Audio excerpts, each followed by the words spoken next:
Fala pessoal, sejam bem-vindos a mais uma aula aqui no canal da Pythonando, o melhor canal para você que está em busca da sua primeira vaga como programador Python ou deseja evoluir ainda mais na sua carreira como dev. E na aula de hoje nós vamos dar continuidade ao projeto Construct que nós estamos desenvolvendo com Python e Django para gerenciar uma loja de materiais para construção, beleza?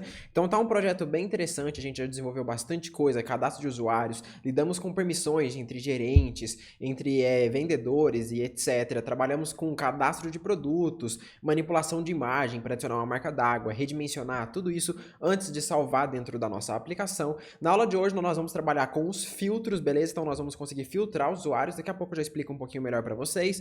A gente viu o que a gente fez nas últimas aulas, beleza? Mas antes eu quero avisar para vocês que estamos com um novo evento, a PyLab 2022, que ainda não foi liberado as inscrições, nada do tipo, mas eu já quero avisar para vocês que em novembro vai rolar o maior evento que a Pythonando já fez. Para quem já participou das PyStack Week, sabe da qualidade dos nossos eventos. E assim, nós não temos mais as PyStack Week. Para quem participou da última, foi realmente a última. Nós não temos mais uma PyStack Week, mas agora nós reformulamos tudo que tinha de bom da PyStack Week, nós mantemos, melhoramos todos os aspectos e vamos fazer o maior evento possível para acelerar sua jornada rumo à primeira vaga como programador Python. Nós vamos desenvolver um projeto completo do absoluto zero com Python e Django. Será o melhor projeto que a gente já desenvolveu, tanto aqui no canal quanto em outros eventos, como nas PyStack Week ou nas imersões Python que nós já realizamos aqui, ok? Então assim, fique esperto, assista todos os vídeos do canal daqui pra frente, porque em breve eu vou estar liberando as inscrições para vocês, ok? Mas vamos lá então, pessoal. Aqui eu estou com o meu servidor rodando, parece, estava, deixa eu só rodar novamente aqui, e beleza. Aqui no meu Firefox, eu estou acessando estoque/add produto, só que eu não estou logado, por isso que ele está me dando que eu não tenho permissão. Deixa eu acessar o admin, ou vamos acessar o nosso auth, né, /login. Vamos cadastrar com o Caio, senha 234, beleza? Ah, tá, aqui é esse usuário aqui, eu preciso fazer o seguinte, esse campo é text, só que esse meu usuário aqui não tem e-mail, né? Então vou trocar aqui para text. Depois eu cadastro um usuário com e-mail lá, que esse aqui eu criei pelo super user, então ele não respeita as regras que a gente desenvolveu. Beleza, usuário logado com sucesso, depois a gente precisa melhorar essa mensagem aqui, ok? Mas agora a gente já pode acessar o estoque/add product, add produto. Beleza, e aqui a gente cadastrou alguns produtos com imagens, sem imagens e etc. Cadastramos, fizemos aqui a marca d'água da imagem, o construct, a data. O que a gente precisa fazer? Quando a gente clicar em acessar, ele já abre aqui o nosso formulário, a gente precisa fazer toda essa interface funcional e etc. Mas a gente não vai fazer isso na aula de hoje. O que nós vamos fazer aqui na aula de hoje é que aqui em cima tem alguns campos para o usuário conseguir filtrar, por exemplo, quero filtrar os produtos que tem o nome X, ou a categoria tal, ou o preço mínimo esse e o preço mínimo aquele. Então é isso que eu pretendo fazer na aula de hoje, tá? Então vamos lá, vamos abrir aqui nosso VS Code e vamos lá no addproduto.html. Então aqui nós temos o listar produto, deixa eu ver aqui, ok. E aqui nós temos aqui a divisão, né, que seria essa barra, né, aqui, essa barra aqui. E depois dessa barra eu quero colocar aqui os campos. Então vamos fazer o seguinte, tá, para ficar bem interessante. Voltamos aqui, eu vou criar um form aqui, então form, opa, apertei alguma coisa sem querer. Então vamos criar um form aqui, beleza.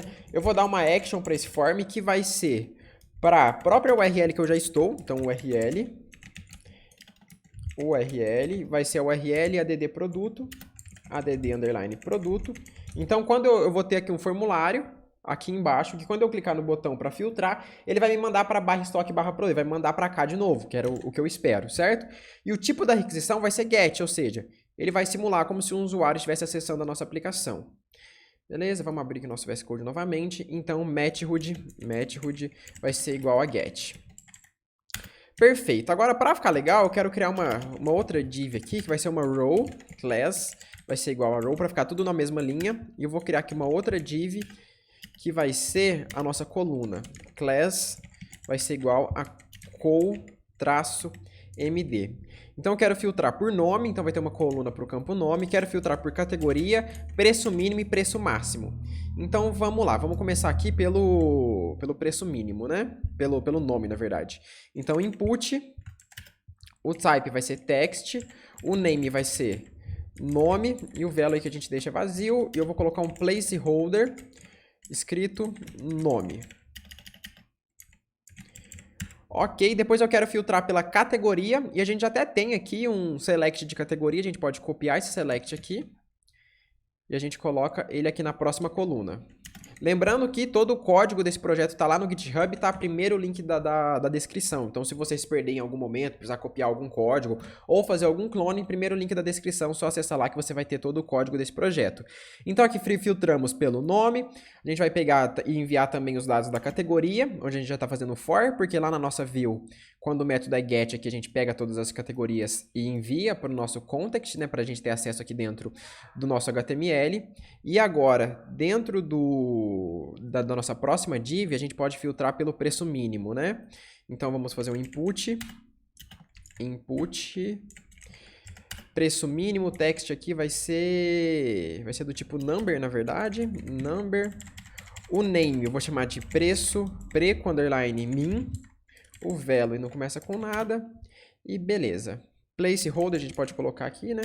Placeholder vai ser igual preço mínimo. Copiamos isso daqui. E agora a gente muda para preço máximo. Ctrl C, Ctrl V. Aqui eu vou trocar para preço max. E aqui max. E aqui para preço máximo. Beleza, vamos ver na nossa interface como que ficou. Pressionamos o F5, que beleza. Tá, agora falta as nossas classes, né? Para deixar isso aqui um pouco mais agradável do Bootstrap. Então vamos vir aqui, colocar um class. Vai ser igual a form-control. Copiamos tudo isso. Ctrl C, Ctrl V e Ctrl V aqui também. Ok, vamos ver se já ficou um pouco melhor na nossa interface. Ótimo, bem melhor. E agora, a gente pode criar uma nova coluna, uma nova div aqui também, para a gente colocar o botão. Então, class vai ser igual a -md. E agora vamos criar um botão. Então, input type submit. Aqui não temos um name. O value eu posso colocar filtrar. E agora, no na nossa class, a gente coloca um btn e um btn-success. Ok, vamos vir aqui na nossa interface novamente e ver se está legal agora. E agora sim, então aqui nós temos... Não tem um placeholder aqui? Era para ter, né?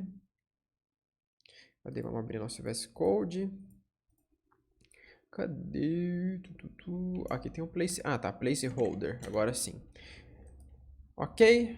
Vamos ver. Acho que está interessante a nossa interface. Depois a gente dá um espaço. Então, posso filtrar nome pela categoria que eu quero. E aqui, acho interessante a gente fazer o seguinte. Vamos colocar todas as categorias. Vamos colocar um option aqui. Aí a gente consegue filtrar. Se o usuário selecionou uma categoria com value vazio aqui, é que ele vai selecionar todas as categorias. E aqui eu coloco todas as categorias. Aí ele consegue filtrar só pelo nome, por exemplo, ou só pelo preço mínimo e preço máximo. Aí depois no back-end a gente consegue fazer essa validação. Então agora tem lá todas as categorias, ou ele seleciona alguma categoria. Preço mínimo, preço máximo e o nome.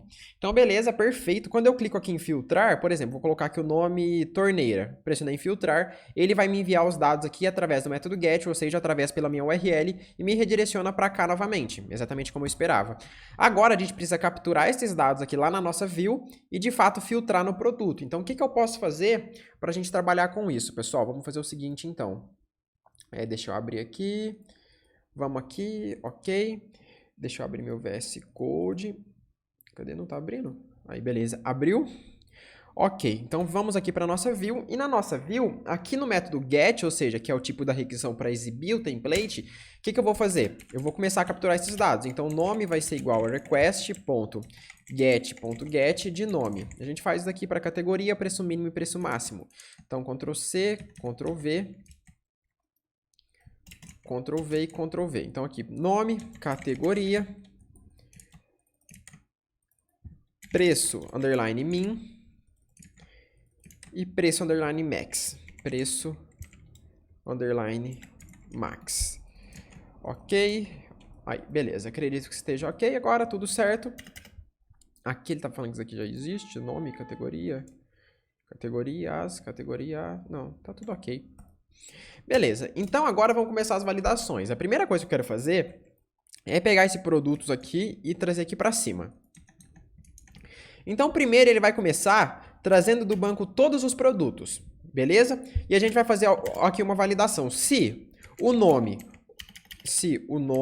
ou a categoria ou o preço min ou o preço máximo, então se o usuário preencheu algum desses campos, ele entra dentro do if. Caso contrário, ele não entra, então vou dar um PES aqui, se ele não entrar dentro do if, ele já passa para cá e executa a tela normal. Então, por exemplo, se o usuário não preencher nada, por exemplo, ele clicou em filtrar, mas não preencheu nada, ou ele só acessou pela URL aqui direito, o que vai fazer? Ele nem vai entrar dentro do if e vai exibir todos os produtos. Mas agora, se o usuário preencheu lá o nome, por exemplo, ou o preço mínimo ou o preço máximo, ele vai entrar dentro do if e aí sim a gente vai conseguir realizar um filtro.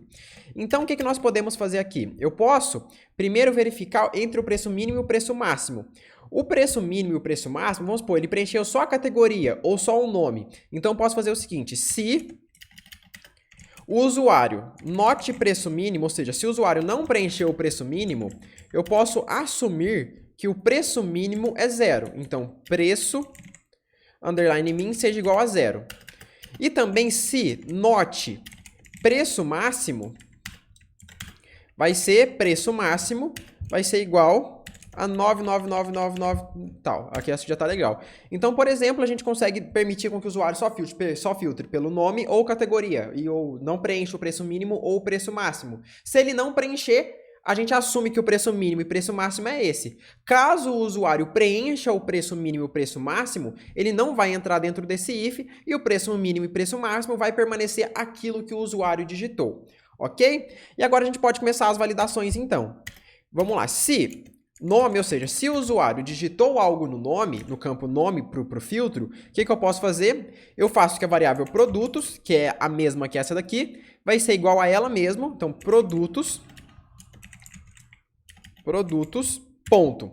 E agora, a gente vai ter que filtrar. Então, vai ser igual a todos os produtos, filtrando. Então, filtre por aqueles onde o nome seja igual ao nome. Só que isso daqui traz um problema para a gente. Por quê?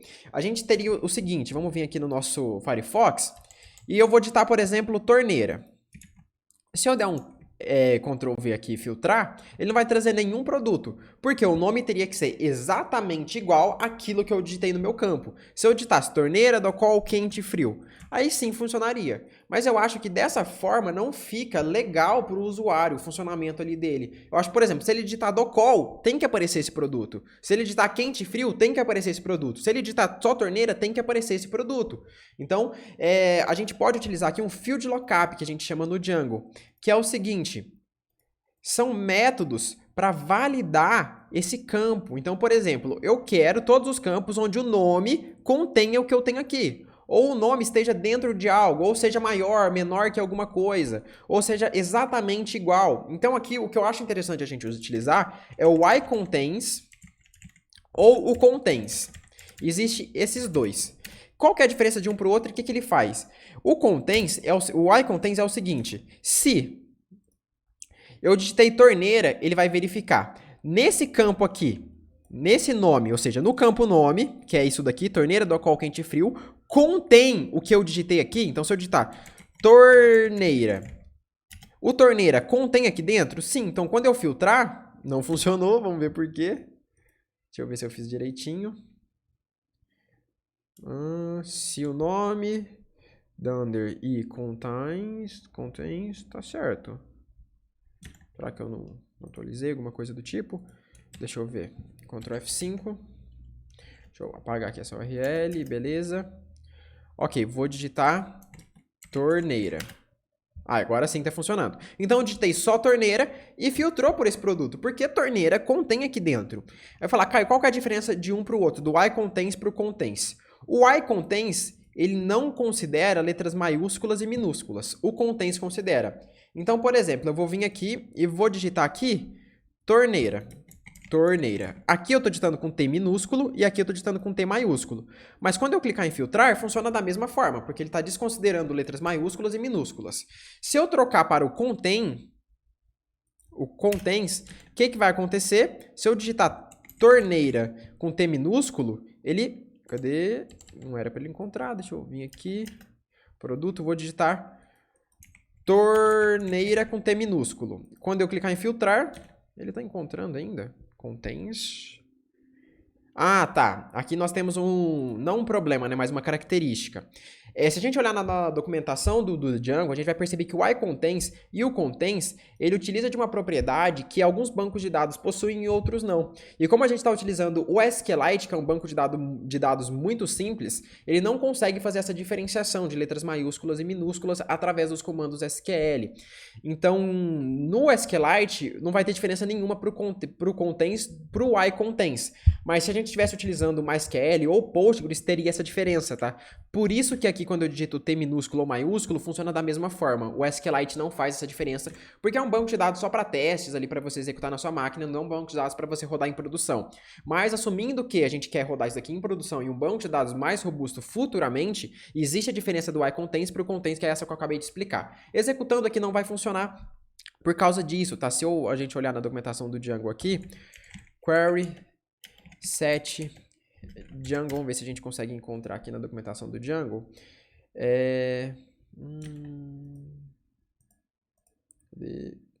Beleza. Deixa eu ver se onde que tá, beleza. Vamos vir aqui, F3. Vamos digitar aqui um dunder in, aqui, beleza. Vamos achar o iContains. Aqui, ó. Ok. Deixa ele abrir aqui. Tá, será que eu consigo pesquisar aqui novamente? Contains está para cima, né? Aqui ele fala, SQLite não suporta o like, que diferenciam maiúsculas e minúsculas. Então, como a gente está utilizando o SQLite, isso aqui não vai funcionar, tá? A própria documentação do Django aqui já recomenda. Verifique com o seu banco de dados que você está utilizando se ele suporta essa instrução. Caso contrário, não vai funcionar, porque o Django vai rodar essa execução aqui internamente. Se o SQLite ignora esse like, então não vai funcionar mesmo, tá? Mas MySQL, Postgres, esses bancos de dados mais robustos, todos eles têm suporte para o like, tá? Então vai ter essa diferença sim, a gente tem que se preocupar com isso. Beleza. Voltando aqui, o que a gente tem que fazer? Ok, verificamos se o usuário digitou o nome e a gente faz essa busca. Agora, categoria. Se ele preencheu a categoria, a gente faz exatamente a mesma coisa, só que com algumas diferenças, então não é a mesma coisa. Então, a gente vai vir aqui, categoria. A categoria eu quero que seja exatamente igual à categoria que ele está procurando. Categoria. Então, por isso, eu não coloco aqui o contains, nem o iContains, nenhum dos nossos fields lookups. Certo. E no final de tudo, depois, se eu já fiz essas buscas ou não, eu vou fazer um produtos. Vai ser igual a um produtos.filter. E agora eu vou filtrar pelo preço mínimo e preço máximo, tá? Então, eu vou fazer aqui que o preço de venda, preço underline venda, que é o que eu estou filtrando, dunder GTE, o GTE é maior ou igual. Se o preço de venda seja maior ou igual do que o preço mínimo, eu quero ele. E eu quero filtrar também pelo preço máximo. Então, se o preço de venda, ponto filter, se o preço underline venda for, e agora não é GTE, o preço de venda tem que ser menor ou igual, então vai ser LTE, então dunder LTE, menor ou igual que o preço máximo, preço max. Beleza, agora sim, teoricamente, se eu fiz tudo certo, vai estar funcionando. Vamos testar aqui, abrir o nosso Firefox, voltamos para cá. E beleza, vamos fazer aqui alguns testes. Pressionei um Enter e temos o quê? Todos aqui são torneira? Não, aqui nós temos cimentos e torneiras. Vou filtrar pelos cimentos. Filtrar, e aqui ele me trouxe o produto 2, que é um cimento. Se eu filtrar por torneira, ele vai me trazer esses produtos que são uma torneira. Se eu trazer aqui pisos, ele vai me trazer esse piso aqui. Se eu filtrar por uma torneira, ele vai trazer... Torneira não. Se eu filtrar por todas as categorias, ele vai me trazer todas as categorias. Vamos filtrar agora pelo produto 2, o nome que tenha produto 2, a categoria seja cimento, cimento. Filtrar, beleza, funcionou também. Vamos ver agora, filtrar geral, eu quero pegar esse produto aqui, o preço de venda dele é 150, tá?